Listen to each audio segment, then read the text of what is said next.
Hi guys, आज हम लोग आ गए हैं न्यू वीडियो में और इस वीडियो में हम बात करेंगे कैक्टस के बारे में। कैक्टस हम लोग क्लास 6 से पढ़ते आ रहे हैं अबाउट इसका मॉडिफिकेशन, जो कि बहुत इंपॉर्टेंट है ज़ेरोफिटिक लाइफ के लिए। ज़ेरोफिटिक लाइफ यानी कि डेजर्ट वाला लाइफ, जिसमें प्लांट्स डेजर्ट के लिए अडेप्ट होते हैं, और ज़ेरोफिटिक अडेप्टेशन का बेस्ट एग्जाम्पल है कैक्टस। सो आज हम लोग इसी के बारे में पढ़ेंगे। कैक्टस ऐसे तो आप 6 क्लास से पढ़ते आ रहे हो, आपको पढ़ना होगा क्लास 12 तक, बिकॉज इसमें बेसिकली मॉडिफिकेशन का बात किया जाता है। और इसके अलावा ये स्पॉटिंग में भी दिया जाता है आपको क्लास 11 के प्रैक्टिकल में, बिकॉज वहाँ पर भी सेम ज़ेरोफिटिक अडेप्टेशन का आपको मॉर्फोलॉजी बताया जाता है। सो स्टार्ट करते हैं बनाना। कैक्टस बनाने के लिए सबसे पहले आपको बनाना है एक बलून जैसा स्ट्रक्चर।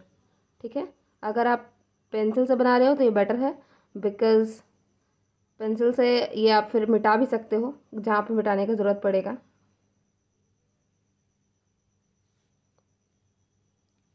ओके, सो ये रहा प्लेन हमारा, और यहाँ पर है ये रहा कैक्टस।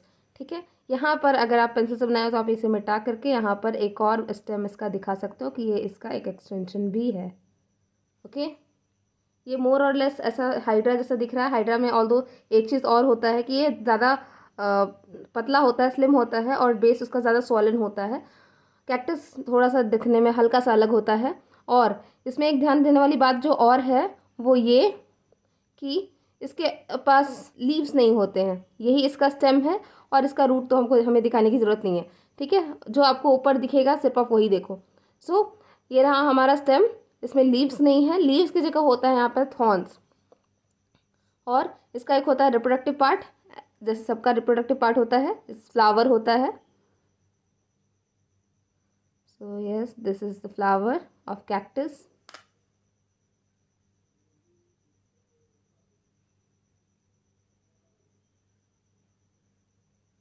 और ये इस तरह से अटैच रहता है कैक्टस से। ओके, बाकी rest of the part is it's stem, और आप कह सकते हो इसका मेन बॉडी। ठीक है, इसके अलावा यहाँ पर दिखेगा आपको थॉर्न्स, इस तरह से पॉइंटेड से होते हैं थॉर्न्स, बट और बहुत दूर से ही दिखते हैं। ये वाले जो लीव्स के मॉडिफिकेशन है, ये वाले थॉर्न्स आपको दूर से दिखेंगे, बट इसके अलावा और भी थॉर्न्स होते हैं इसमें, जो कि बहुत ही फाइन होता है और आपको ऐसे देखने से दिखेगा नहीं। बट अगर आप ध्यान से देखो तो येलो येलो जैसा आपको दिखेगा पूरे होल बॉडी में। और वो आप अगर इसको छूने की कोशिश करो तो ये थॉर्न तो कम परेशान करेगा, वो थॉर्न बहुत बुरी तरह लगता है।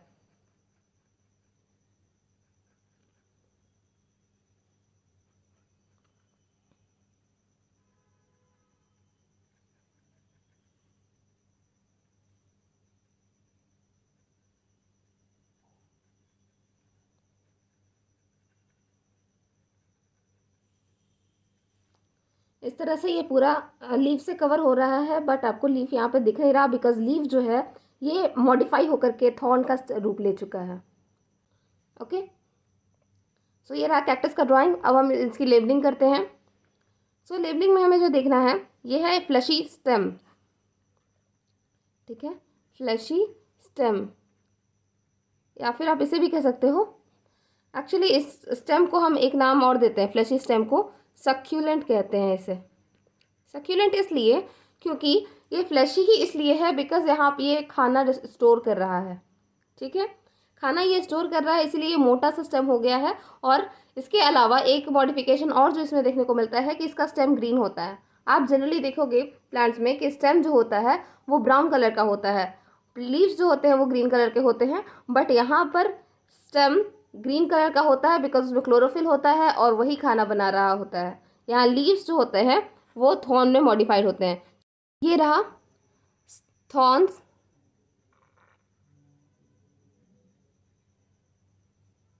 या फिर आप कह सकते हैं इसको मॉडिफाइड लीफ।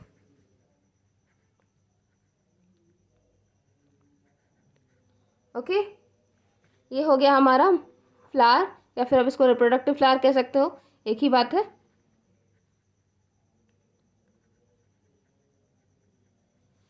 ओके, इसके अलावा इसमें हर तरफ से कवर होते हैं minute thorns.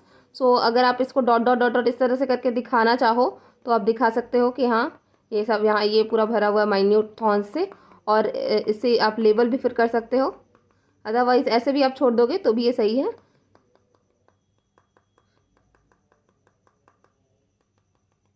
Okay, so these are minute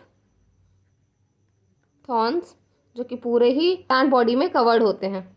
okay, ये आप ध्यान दो, कैक्टस जो है वो पूरी तरह ज़ेरोफिटिक एडाप्टेशन के लिए फिट है, बिकॉज इसके पास रूट्स होते हैं जो कि डीप सीटेड होते हैं, सो दैट मैक्सिमम से मैक्सिमम वाटर ये खींच सके। स्टेम जो होते हैं वो क्लोरोफिल से भरे हुए होते हैं, सो दैट ये खाना बना सके। फ्लैशी भी होते हैं, फ्लैशी इसलिए सो दैट दो पर्पस होता है इसका, एक तो ये पानी को लॉस ना होने दे, इसलिए इसका स्टोमेटा भी डीप संकन होता है, और दूसरा फंक्शन होता है फ्लैशी होने का कि ये खाना स्टोर करता है। अब आप जानते होंगे कि प्लांट्स में लीफ जो होता है वो फूड स्टोर कर रहा होता है, बट यहाँ पर सिंस लीव्स है नहीं, लीव्स जो है वो रिड्यूस हो चुके हैं थॉर्न्स में, इसीलिए यहाँ पर स्टेम जो होता है वही फ्लैशी होता है, या फिर आप कह सकते हो कि सक्यूलेंट होता है, सो दैट मैक्सिमम से मैक्सिमम खाना ये स्टोर कर सके। फ्लावर का काम वही होता है जो हर प्लांट में होता है, ये रिप्रोडक्शन करने में हेल्प करता है।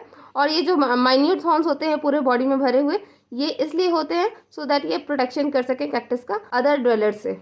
ठीक है, तो ये रहा ऑल अबाउट कैक्टस। होप आपको बहुत कुछ जानने को मिला होगा, बहुत कुछ सीखने को मिला होगा। इसी तरह के इंटरेस्टिंग वीडियोस के लिए बने रहिए हमारे साथ।